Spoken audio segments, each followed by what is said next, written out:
2025 was almost the year we stopped Bucket Boys. It was the year that tested us, shaped us, and showed us how far this community can really go. With 2026 around the corner, I wanted to show you just how far we came this year. In March, we started off being named Team of the Season.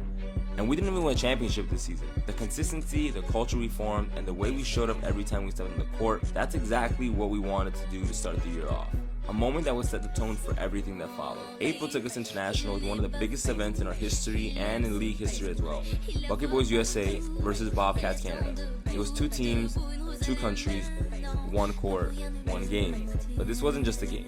It was the first ever international showdown in Bucketboys history and league history.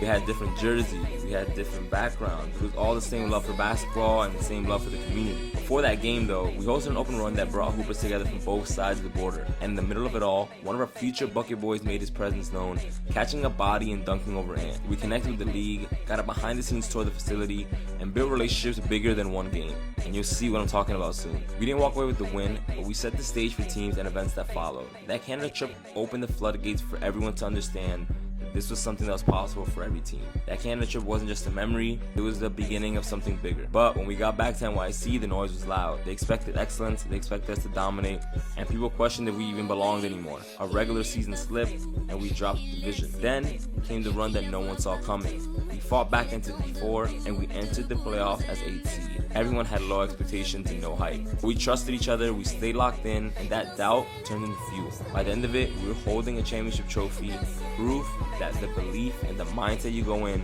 changes everything. In playoffs, everybody's 0-0. 2025 was the year of Open Run Mania 20, our 20th Open Run. 25 Hoopers helped make this one of the best runs we've ever hosted, and it was a reminder of why we do this. Open runs was one of my favorite parts of 2025, and in 2026, Open Run Mania 30 will happen sooner than you might think. Summer brought some history.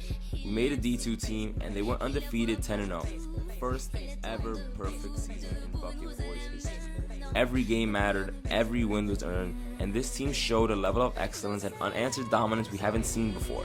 And to this day, they remain the closest any Bucket Boys team has ever come to that standard. The team was all about family, camaraderie, and winning. And that's exactly what we wanted to show, and that's exactly what we stand for. So we're thankful to all the guys that played on that team, and we can't wait to see what the future holds with them. We closed out the summer with our Labor Day 3-on-3 tournament. This is the third time we do it, but this was our biggest cash prize and the most teams we've ever hosted. It was high-level competition, it felt like a real community, and pure vibes from start to finish. They hooped the Bucket Boy way, and the right team won.